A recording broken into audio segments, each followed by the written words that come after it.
बुलेटिनची सुरुवात मोठ्या आणि महत्त्वाच्या बातमीनं।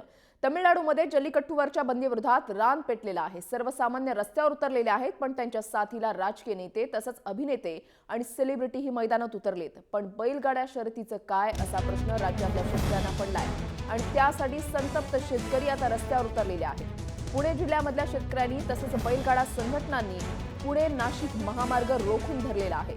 शंकरपट सुरू करण्यासाठी आता शेतकरी जनआंदोलन उभारतायत। महत्त्वाची आणि मोठी बातमी आपण पाहताय।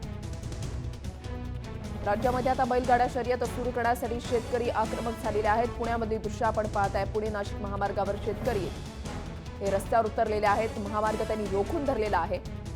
जाहीर निषेध आम्ही करतो असे फलक त्यांनी दाखवलेले आहेत। महत्त्वाची आणि मोठी बातमी आताच्या घडीची आपण पाहताय।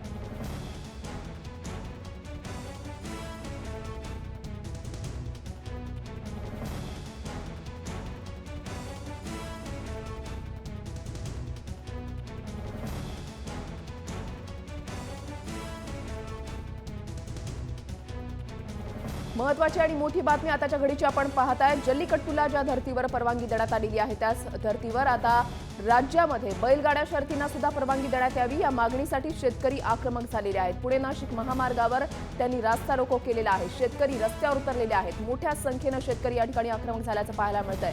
बैलगाड्या शर्यतीसाठी आता शेतकरी बळीराजा हा आक्रमक झाल्याचं पाहायला मिळतंय। बैलगाड्या शर्यतीला शेकडो वर्षांची परंपरा आहे, मात्र यामध्ये या शर्यतींमध्ये बैलांवर जे अमान्य कृत्य केलं जातं, जो त्यांच्यावर अत्याचार होतो, याच्या विरोधात पेटा यांनी निषेध करत न्यायालयामध्ये संपूर्ण प्रकरण गेलेलं आहे। आणि असं असताना बैलगाडा शर्यतीवर बंदी आणण्यात आलेली आहे। 3-4 वर्षांपूर्वीच ही बंदी आणण्यात आलेली आहे। मात्र आता ज्या पद्धतीनं जल्लीकट्टूसाठी तिथली जनता रस्त्यावर उतरली आहे, त्यांना पाठिंबा देण्यासाठी राजकीय नेते अभिनेते सुद्धा पुढे सरसावलेले आहेत। त्यामुळे त्याच धर्तीवर आता या ठिकाणी आपल्या राज्यामध्ये सुद्धा बैलगाडा शर्यतींना परवानगी देण्यात यावी यासाठी शेतकरी आक्रमक झाल्याचं पाहायला मिळतंय।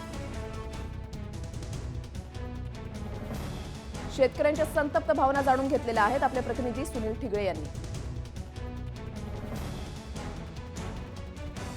मध्ये जल्लीकट्टू आणि तेथील जी तमिळ संस्कृती ते जपवण्यासाठी तेथील तमिळनाडूमध्ये सर्व जनता या ठिकाणी रस्त्यावर उतरली आहे। अशाच पद्धतीने आता महाराष्ट्रामधील जे बैलगाडा आहेत ते बैलगाडा बंद आहेत, त्यासाठी येथील जनता आता चाकणमध्ये रस्त्यावर उतरताना पाहायला मिळते। आपण काही शेतकऱ्यांकडून जाणून घेऊया नक्की कशासाठी आता मला सांगा की आंदोलन केलेलं आहे। ही बैलगाडा शर्यत चालू होण्यासाठी आमचे आंदोलन आहे। आणि बैलगाडा चालू शर्यत जर नाही झाली तर बैल ही जात नामशेष होण्याची शक्यता आहे। कारण हा बैलाचा उपयोग फक्त शर्यतीकरता होऊ शकत नाही, तर ही बैल फक्त 4 महिने शर्यतीकरता वापरतो आम्ही, नाहीतर 8 महिने बैल शेतीकरता याचा उपयोग होतो। आणि यांना जी शक्ती आहे पळण्याकरता, जी शक्ती दिली जाते, त्या शक्तीचा उपयोग शेती करण्याकरता आम्ही कायम 8 महिने करत असतो।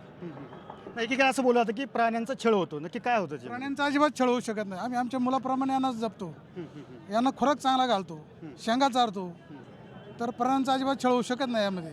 आम्ही आज रास्ता रोको केलं सरकारला, मुख्यमंत्र्यांना, माननीय मुख्यमंत्र्यांना, सर्व राजकीय नेत्यांनी आज आम्हाला या ठिकाणी, सर्व पक्षाच्या राजकीय नेत्यांनी आम्हाला या ठिकाणी पाठिंबा दिला आहे, यापूर्वी देत होते। आमची सरकारला, माननीय मुख्यमंत्र्यांना विनंती आहे, ज्याप्रमाणे तामिळनाडूचे मुख्यमंत्री माननीय पन्नीरसेल्वमजी माननीय पंतप्रधानांना भेटून त्यांनी तामिळनाडूच्या जल्लीकट्टूसाठी राज्य सरकारचा एक अध्यादेश काढून जल्लीकट्टूला तात्पुरत्या स्वरूपात परवानगी दिलेली आहे। त्याचप्रमाणे महाराष्ट्रातील बैलगाडा शर्यतीमध्ये कोणत्याही प्रकारचा बैलांचा छळ होत नाही, हे आम्ही अगदी 100% खात्रीने सांगू शकतो। त्याच पद्धतीने मुख्यमंत्री लवकरात लवकर हा अध्यादेश काढून बैलगाडा शर्यतीचा मार्ग मोकळा करावा, ही आमची सर्व बैलगाडा मालकांची विनंती आहे। याचप्रमाणे आम्ही आज या चाकण या ठिकाणी आंदोलन केलं। उद्या सकाळी 10 वाजता आझाद मैदान मुंबई या ठिकाणी सर्व राज्यातून बैलगाडा मालक घेऊन आझाद मैदानावर आंदोलन सुरुवात करणार आहोत, हीच आमची सर्वांची इच्छा आहे। नक्कीच आपण पाहिलं की ज्या प्रकारे तामिळनाडूमध्ये आंदोलनाला छेडछाड झाली, त्याचप्रमाणे आता महाराष्ट्रामध्ये सुद्धा हे आंदोलन होणार का आणि येथील जी मराठी अस्मिता आहे ती जपणार का, हेच या निमित्ताने पुढे पाहावे लागणार आहे। कॅमेरा पर्सन तुषार बांगरसह सुनील ठिगळे, जय महाराष्ट्र, चाकण, पुणे। आपले प्रतिनिधी आहेत आपल्यासोबत अमोल कविटकर, अधिक माहिती त्यांच्याकडून जाणून घेणार आहोत। अमोल, संस्कृती टिकवा, बैलांना वाचवा आणि पेटाला हटवा अशी मागणी करत आता शेतकरी रस्त्यावर उतरल्याचं पाहायला मिळतंय।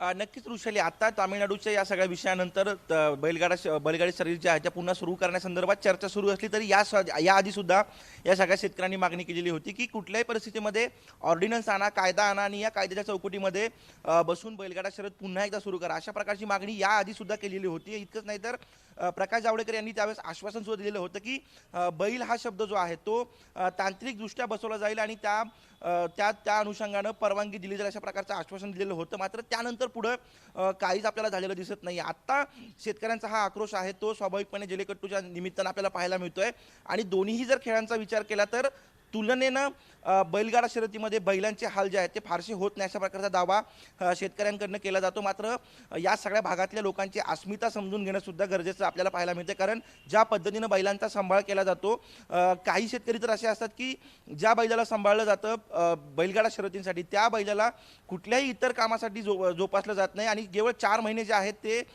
4 महिने जे शर्यतीचे असतात तेवढ्याच काळ त्याला वापरलं जातं आणि वर्षभर खुराक जो आहे ते वेगळ्या पद्धतीने दिला गेलेला सुद्धा आपण पाहिलेला आहे. महत्त्वाची बाब म्हणजे आत्ता एका शेतकऱ्याने सांगितलं की आम्ही लेकरासारखं पोटच्या पोरासारखं या बैलांना सांभाळत असतो.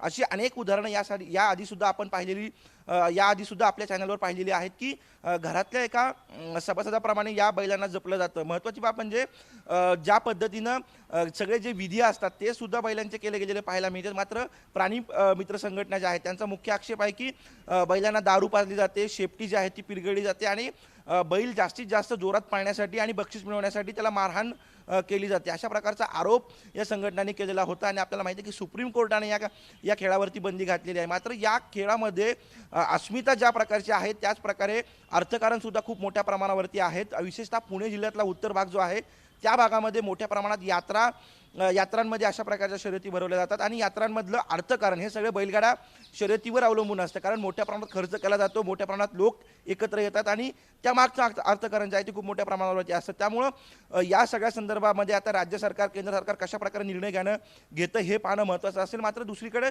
जे काही जल्लीकट्टूला ज्या पद्धतीनं तात्पुरती जी परवानगी देण्यात आलेली आहे त्याच धर्तीवर आता राज्यामधल्या बैलगाड्या शर्यतींना सुद्धा परवानगी देण्यात यावी अशी मागणी करत शेतकरी रस्त्यावर उतरल्याचं पाहायला मिळतंय. अमोल, तुम्ही असंच आपल्यासोबत राहा. महत्त्वाची आणि मोठी बातमी आपण पाहताय, बैल वाचवा, संस्कृती वाचवा आणि पेटाला हटवा अशी मागणी आता शेतकऱ्यांकडून केली जाते आणि या मागणीसाठीच हजारो शेतकरी आता पुणे नाशिक महामार्गावर उतरलेले आहेत. त्यांनी रास्ता रोको त्या ठिकाणी करायला सुरुवात केलेली आहे.